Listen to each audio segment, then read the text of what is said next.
আসসালামু আলাইকুম ওয়া রাহমাতুল্লাহি ওয়া বারাকাতুহু। আলহামদুলিল্লাহি ওয়াহদা ওয়াসসালাতু ওয়াসসালামু আলা রাসূলিল্লাহি ওয়া বা'দ। কাছের দূরের দেশে এবং প্রবাসে অবস্থানরত সম্মানিত দিনী ভাই এবং বোনেরা, সম্মানিত দর্শক, আপনাদের সকলকে আমাদের পিওর দাওয়া অফিসিয়াল ইউটিউব চ্যানেলের পক্ষ থেকে আন্তরিক অভিনন্দন, মোবারকবাদ জানাই।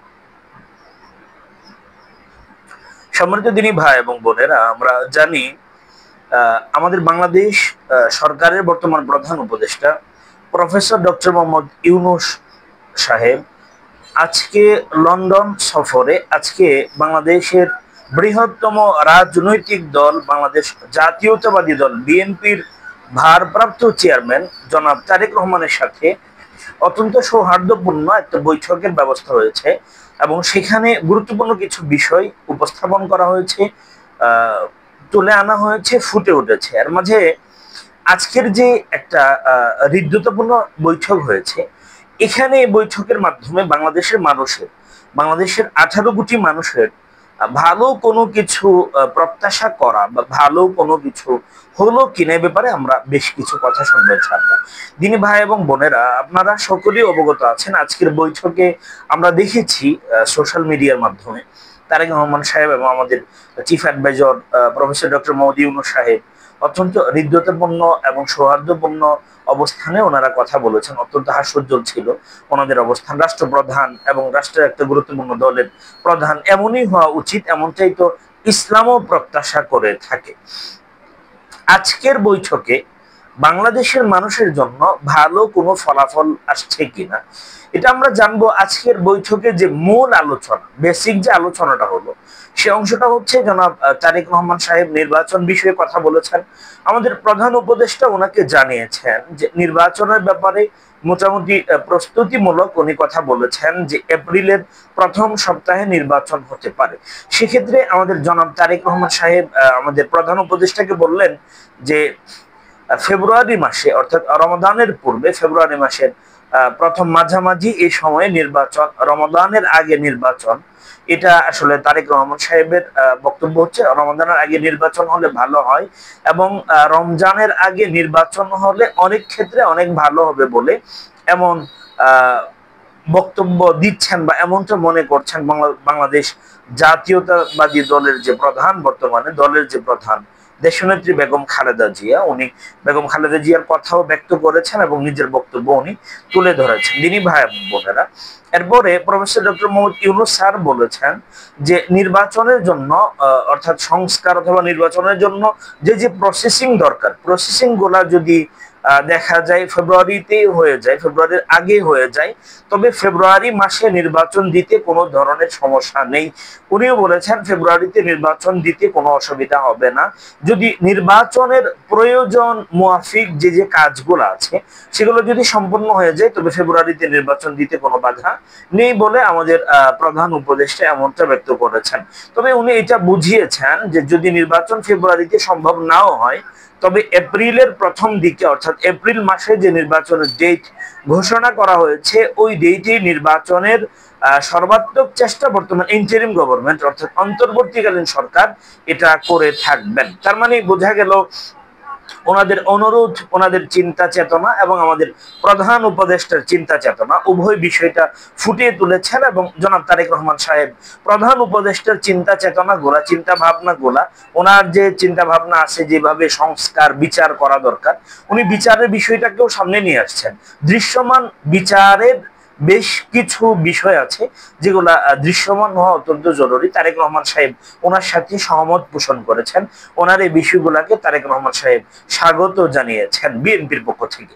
তার মানে বোঝা গেল প্রথমত কথা হচ্ছে বিএনপির মাঝে ছাগলের 3 নম্বর কিছু বাচ্চা আছে, যেমন বুলু, দুদু, এগুলা ছাগলের 3 নম্বর বাচ্চা। ফজলু, এই ছাগলের 3 নম্বর বাচ্চাগুলো যে লাফালাফি করলো এবং বিএনপির কেন্দ্রীয় পর্যায়ের বড় বড় যে নেতাগুলো আছে যাদের আসলে রাজনৈতিক দূরদর্শিতার অভাব আছে, যারা নাকি ডিসেম্বরে নির্বাচন চাচ্ছিল, তাদের কপালে তো একবারে ছাড়া বসে, তাদের কপালে ছাড়া বসে এই কারণে, কারণ তারা যে কোনো ভাবে যে কোনো মূল্যেই তারা ডিসেম্বরে নির্বাচন তারা করাবেন এমনটা তারা মন্তব্য করেছিল।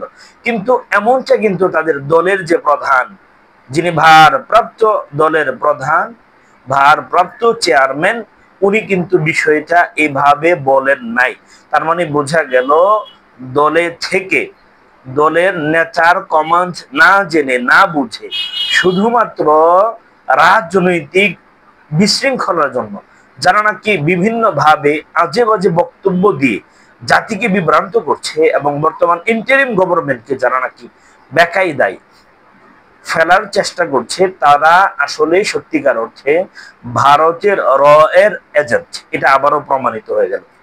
এখন আজকের বৈঠকের মাধ্যমে ভারতের অনেকটা গাত্রদাহ হওয়ার কথা, কারণ এই বৈঠক অত্যন্ত সহমর্মিতার সাথে হৃদ্যতাপূর্ণ ভাবে বৈঠকটা কিন্তু আজকে হয়েছে, যেখানে প্রধান উপদেষ্টার কথাবার্তাগুলাকে সাদরে গ্রহণ করেছেন এবং স্বাগত জানিয়েছেন জাতীয়তাবাদী দল, অর্থাৎ সরকার গঠনের সম্ভাব্য যে দলটা, সে দলের প্রধান উনি কিন্তু প্রফেসর ডক্টর মোহাম্মদ ইউনূস স্যারের কথাকে, বক্তব্যকে স্বাগত জানিয়েছেন। এজন্য রাজনীতি আমরা না বুঝে ছাগলের 3 নম্বর বাচ্চার মতো লাফালাফি করাটা কিন্তু এটা আমাদেরই মূর্খতা এবং আমাদের জ্ঞানের কমতির লক্ষণ।